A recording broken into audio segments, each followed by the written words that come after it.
Ma'am, మీరు special ఎడ్యుకేషన్‌లో మీ దగ్గరికి ఒక కిడ్ వచ్చినప్పుడు వాళ్ళు ఏమేం స్కిల్స్ బేస్ చేసుకొని ఎలా అసెస్‌మెంట్ చేసి వాడి లెవెల్‌ని మీరు ఐడెంటిఫై చేస్తారు మ్యామ్?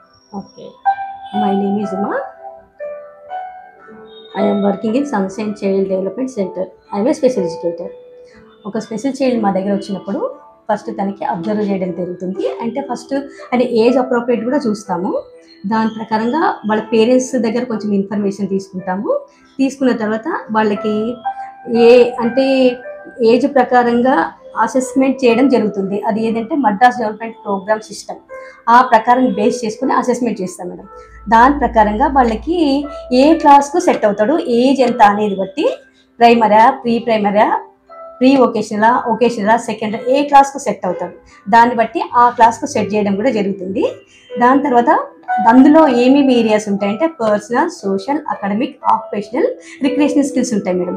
ఆ వాటిని బట్టి ఆ ఏజ్ని బట్టి ఆ ఏరియాస్ని బట్టి వాళ్ళకి క్లాసెస్ అనేది అరేంజ్ చేస్తాం మేడం. ఏ క్లాస్లో సెట్ అవుతాడు అనేది దాన్ని బట్టి అరేంజ్ చేస్తాము. దాని తర్వాత గోల్స్ సెట్ చేసుకుంటాం. గోల్స్ ఎలా సెట్ చేసుకుంటాం అంటే 3 months బిఫోర్ 3 monthsకు ఈ గోల్ తీసుకుంటున్నాము. మెయిన్ వాడికి హోల్డింగ్ లేదనుకోండి మేడం, ఆ హోల్డింగ్ ఎలా నేర్పియాలనేది ఒక 3 months వస్తే ముందే గోల్ ప్రిపేర్ చేసుకుంటాం మేడం. ఆ రకంగా గోల్స్ తీసుకొని వాళ్ళకి చెప్పడం జరుగుతుంది. Okay ma'am. Thank you madam.